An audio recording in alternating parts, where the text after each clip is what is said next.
Hi guys, you are most welcome to free circuit lab. दोस्तों, आज हम लोग खेलेंगे इस मॉड्यूल्स के साथ। ये होता है डीसी डीसी कन्वर्टर मॉड्यूल। इनमें से एक है बक कन्वर्टर मॉड्यूल, मतलब कि ये हायर वोल्टेज में इनपुट लेता है और लोअर वोल्टेज में आउटपुट करता है।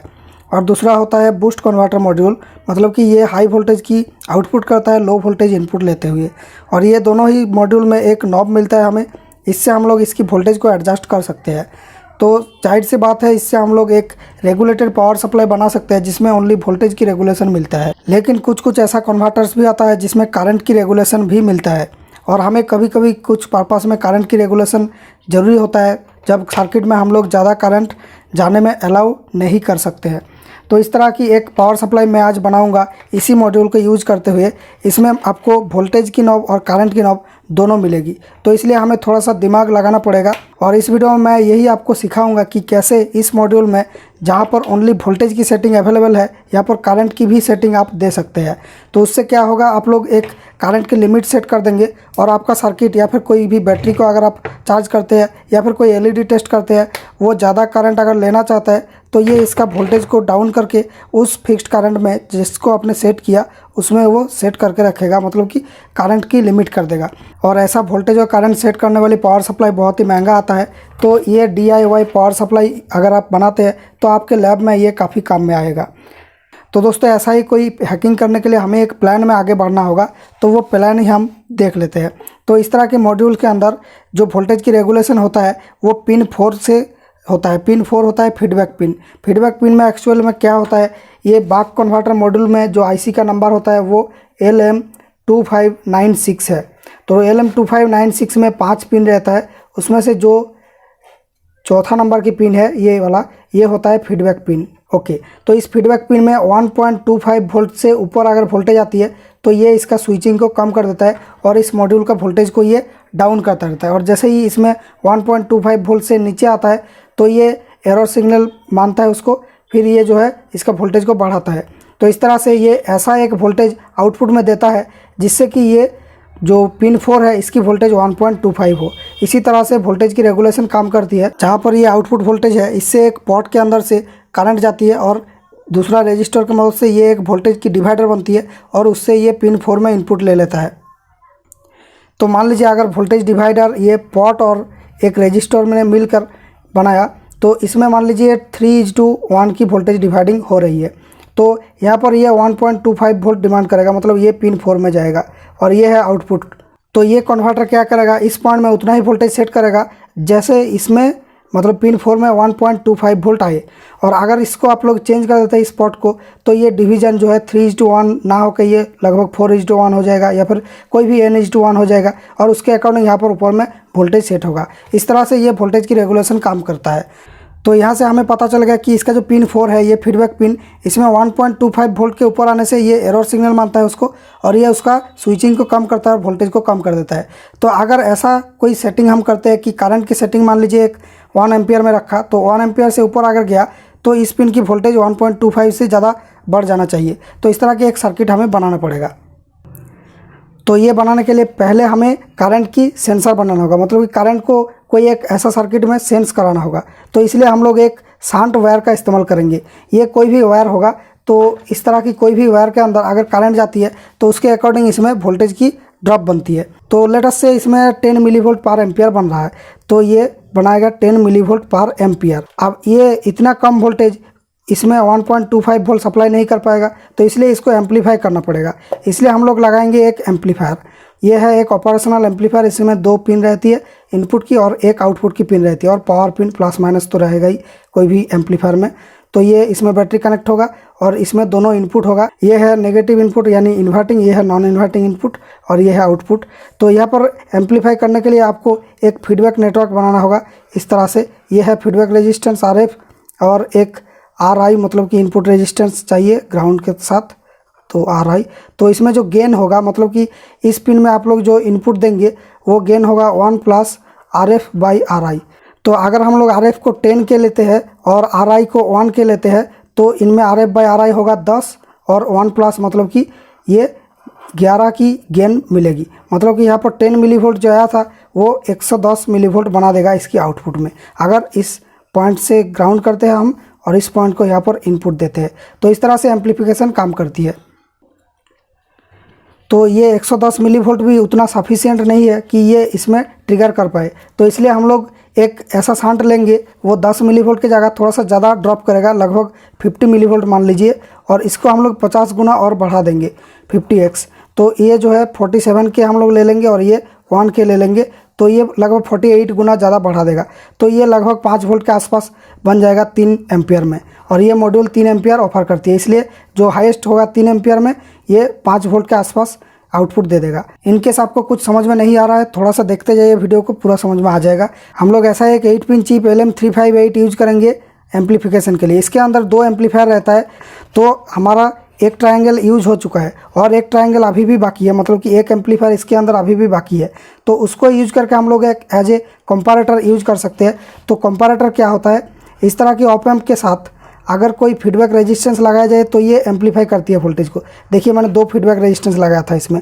अगर हम लोग इसमें कोई भी फीडबैक रेजिस्टेंस नहीं लगाते हैं तो इन दोनों में जो नॉन इन्वर्टिंग और इन्वर्टिंग इनपुट है, इन दोनों में 2 वोल्टेज अगर देते हैं V1 और V2, तो ये इन दोनों वोल्टेज को कंपेयर करती है।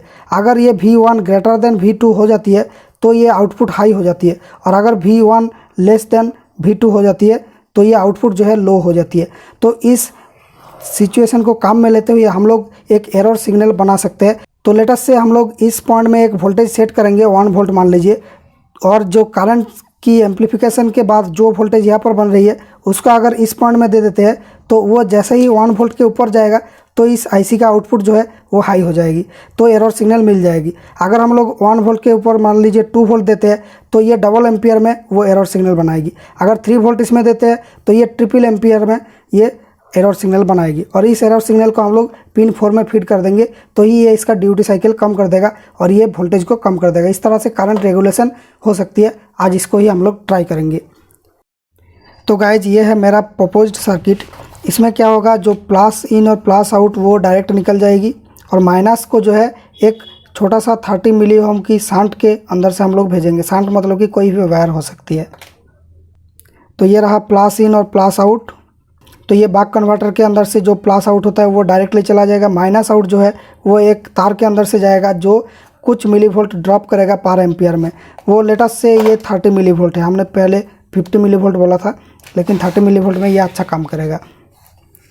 तो जैसे ही आपने यहाँ पर लोड लगाएंगे, तो लेटेस्ट से आपने एक लोड लगाया इसके अंदर से, ओके, तो इस लोड के अंदर से ये करंट जो है फ्लो होते हुए इस जगह पर आएगी। तो यहाँ पर जो मिलीवोल्ट की ड्रॉप बनेगी वो यहाँ पर प्लस 30 मिलीवोल्ट पर एम्पियर बना देगा। ओके, ये हो जाएगा ग्राउंड, मतलब कि 0 वोल्ट। तो यहाँ पर प्लस 30 मिलीवोल्ट बन जाएगा। तो ये इसका प्लस वाली इनपुट में फीड हो रही है, और इसको ये एम्पलीफाई कर देगा 50 गुना, क्योंकि यहाँ पर 50 गुना के आसपास की रेजिस्टेंस लगा हुआ है। उसके बाद जो है ये यहाँ पर फीड कर देगा इस आउटपुट को। तो मतलब कि ये पर एम्पियर में 1.5 वोल्ट शायद हो रहा है। ओके, इतना वोल्ट पर एम्पियर में ये आउटपुट करेगा। तो अगर हमने यहाँ पर एक जो पोटेंशियोमीटर लगा हुआ है, इसमें +5 वोल्ट ग्राउंड और आउटपुट लिया हुआ है, तो इससे हम लोग घुमाकर वोल्टेज को सेट कर सकते हैं। तो इस तरह की कोई पोटेंशियोमीटर हम लोग यूज कर सकते हैं। तो इसमें +5 वोल्ट और ग्राउंड दे देंगे। यहाँ से जो वेरिएबल आउटपुट मिलेगी उसको हम लोग इस वाली पॉइंट में फीड कर देंगे। और इससे क्या होगा, अगर हमने 1.5 वोल्ट इस पॉइंट में फीड करके रखते हैं, जैसे ही ये लोड करंट को 1 एम्पियर से ऊपर लेना चाहेगा, वैसे ही यहाँ पर 30 मिलीवोल्ट के ऊपर बन जाएगी, और ये एम्पलीफाई होकर यहाँ पर 1.5 वोल्ट के ऊपर बन जाएगी, और तभी ये जो आउटपुट पिन है ये ऑन हो जाएगी। और वैसे ही ये जो है पिन 4 मतलब कि फीडबैक पिन को हाई कर देगा, और तो ही ये इसका स्विचिंग कम कर देगा, वोल्टेज को डाउन कर देगा, और यहाँ पर जो लोड में एम्पियर जा रहा था एम्पियर भी डाउन हो जाएगी। और जैसे ही ये 1 एम्पियर से डाउन हो गया तो यहाँ पर 1.5 वोल्ट से डाउन हो जाएगा, एरर सिग्नल भी हट जाएगी। तो ये इसका स्विचिंग फिर से बढ़ाता रहेगा। तो इस तरह से स्विचिंग बढ़ा के कम करा के, बढ़ा के कम करा के, इस तरह से ये जो है एक कांस्टेंट करंट मेंटेन करेगा, एक एवरेज कांस्टेंट करंट मेंटेन करेगा। तो इस तरह से हमारा करंट रेगुलेशन काम करेगा। और हाँ दोस्तों, ये जो 8 पिन एम्पलीफायर चिप है, ये चलने के लिए भी तो पावर चाहिए। तो हमने यहाँ पर इनपुट में देंगे बहुत ही हाई पावर 19 वोल्ट, और आउटपुट से हमें वेरिएबल पावर मिलेगा। तो ये जो आईसी है, ये चलने के लिए हम लोग एक स्टेबल पावर बनाएंगे 7805 आईसी लगाकर। जो इनपुट में 19 वोल्ट पावर दे रहे हैं, उसी से 5 वोल्ट की एक रेगुलेटर बना के 5 वोल्ट ले लेंगे, और उसी से इसमें पावर देंगे, और ये 5 वोल्ट भी उसी से पावर्ड अप होगा। तो ये जो आईसी है इसका 8 पिन है। 8 पिन का जो कॉन्फ़िगरेशन आपको बता देता हूँ। तो इस तरह की 8 पिन होती है, 4 और यहाँ पर 4 पिन रहती है। तो ये होगा प्लस इनपुट मतलब कि आईसी का पावर सप्लाई, और ये होगा ग्राउंड मतलब कि आईसी का नेगेटिव वाली पावर सप्लाई। और यहाँ पर 2 एम्पलीफायर कैसे रहती है, इस तरह से एक एम्पलीफायर रहती है, ये मतलब कि 3 नंबर पिन में पॉजिटिव इनपुट होती है, 2 नंबर पिन में नेगेटिव इनपुट और 1 नंबर पिन से आउटपुट रहती है। Okay, out 1। और उसके बाद एक और कंपैरेटर यानी एम्पलीफायर यहाँ पर रहती है, वो होता है पिन 5 में 3, 4, और ये पिन 5 में या इसका प्लस वाली इनपुट रहती है, पिन 6 में इसका माइनस वाली इनपुट रहती है, और पिन 7 में इसका आउटपुट रहती है आउट 2। यहाँ पर यूज करेंगे LM358 IC। तो इस नंबर को आप सर्च करेंगे तो ये फ़ोटो आपको मिल जाएगा गूगल पर। अब दोस्तों हमें इस पिन से एरर सिग्नल तो मिल गया, लेकिन इसको अगर डायरेक्टली पिन 4 में फीड कर देते हैं तो ये आईसी के आउटपुट जो है इसका वोल्टेज सेटिंग की सिस्टम को भी बिगाड़ देगा। तो इसलिए एक डायोड लगाना पड़ेगा। तो इस तरह से हम लोग एक डायोड यूज करेंगे। तो उससे क्या होगा, इस साइड की जो इफेक्ट है वो उस तरफ पहुंचेगी आईसी में, लेकिन आईसी का जो काम चल रहा था एग्जिस्टिंग काम जो वोल्टेज रेगुलेशन है इस पॉट की मदद से, वो इस तरफ की जो सर्किटरी है इससे डिस्टर्ब नहीं होगा। इसलिए एक डायोड हमें ज़रूरत होगा इसकी आउटपुट के बाद। उसके बाद इस पिन को हम लोग डायरेक्टली पिन 4 में लगा सकते हैं।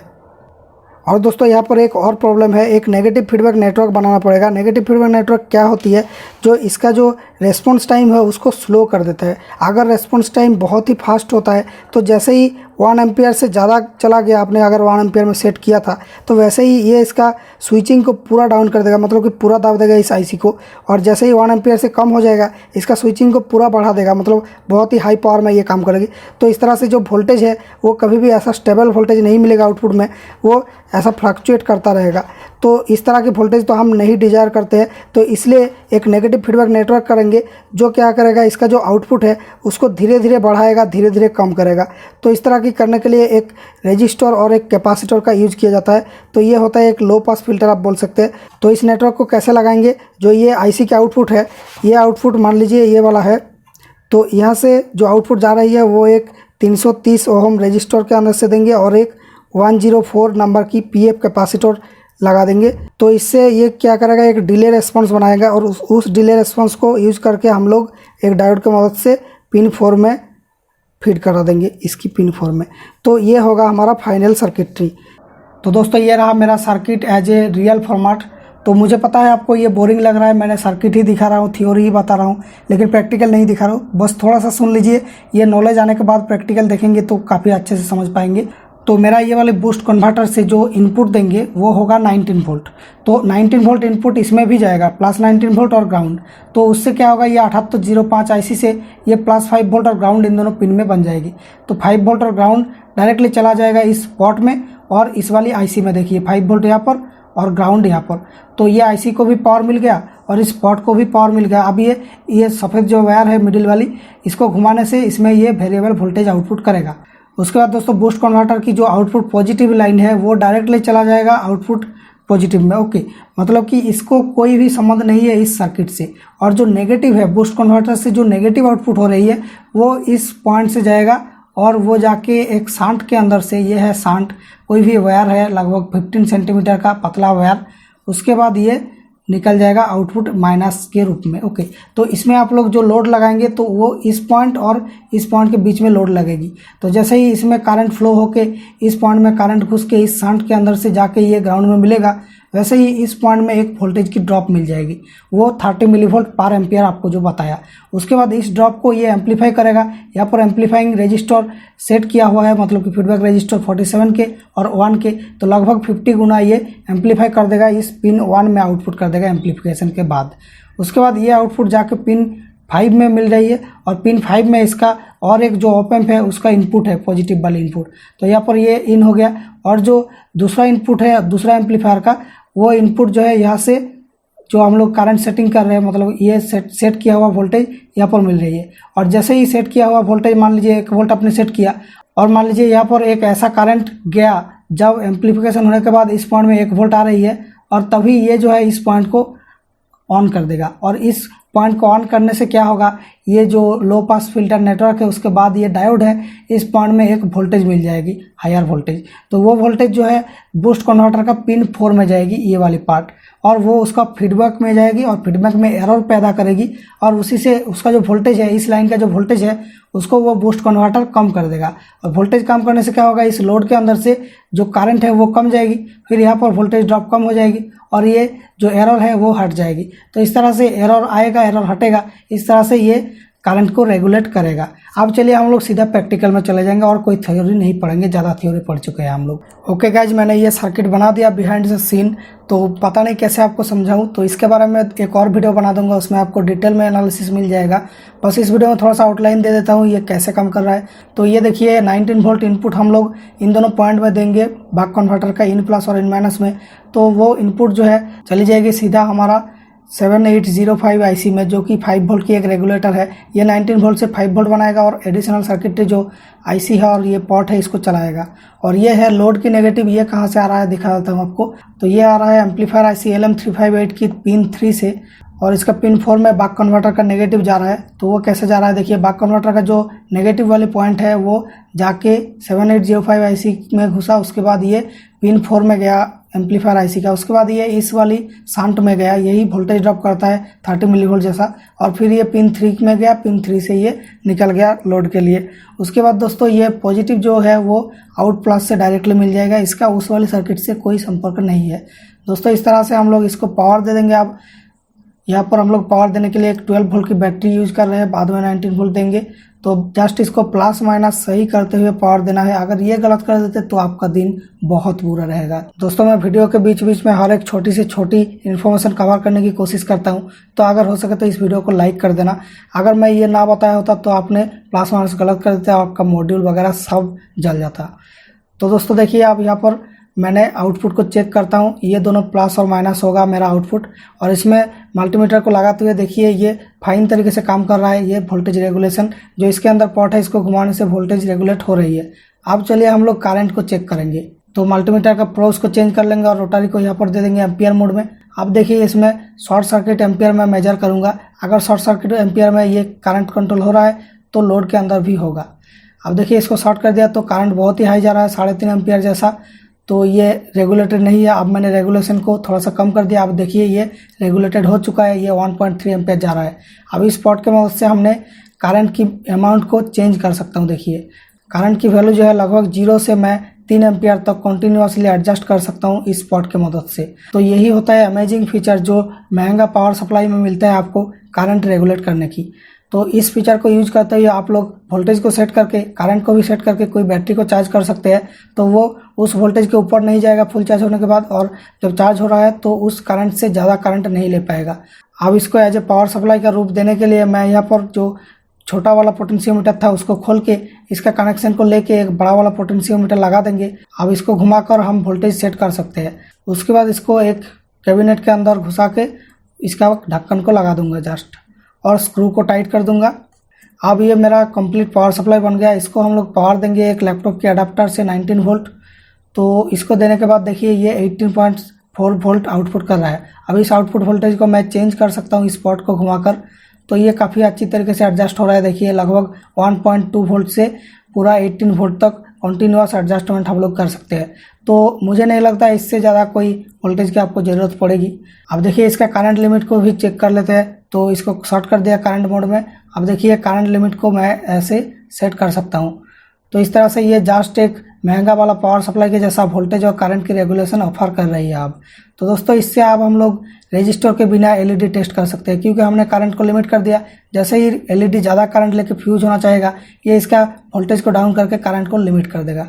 तो यही होता है करंट रेगुलेटेड पावर सप्लाई का सिस्टम। तो दोस्तों इस वीडियो को लाइक कर दीजिए अगर ये आपको पसंद आया, और इसको फ्रेंड्स के साथ शेयर कर दीजिए, उनको भी कुछ ज्ञान मिल जाएगा इस वीडियो से। और दोस्तों अगर इस वीडियो से आपको कुछ सीखने को मिला तो आप प्लीज़ इस चैनल के साथ ज्वाइन हो जाना। बस 29 रुपये की बात है। इसमें ज्वाइन होने से आप मुझे सपोर्ट कर रहे हैं, हमारे चैनल को सपोर्ट कर रहे हैं, और आपको मेरा कॉन्टैक्ट नंबर मिल रहा है, आप मुझसे कॉन्टैक्ट कर सकते हैं इलेक्ट्रॉनिक्स के बारे में डिस्कस करने के लिए। दोस्तों थैंक यू फॉर वॉचिंग। मिलेंगे next video with fresh and new idea.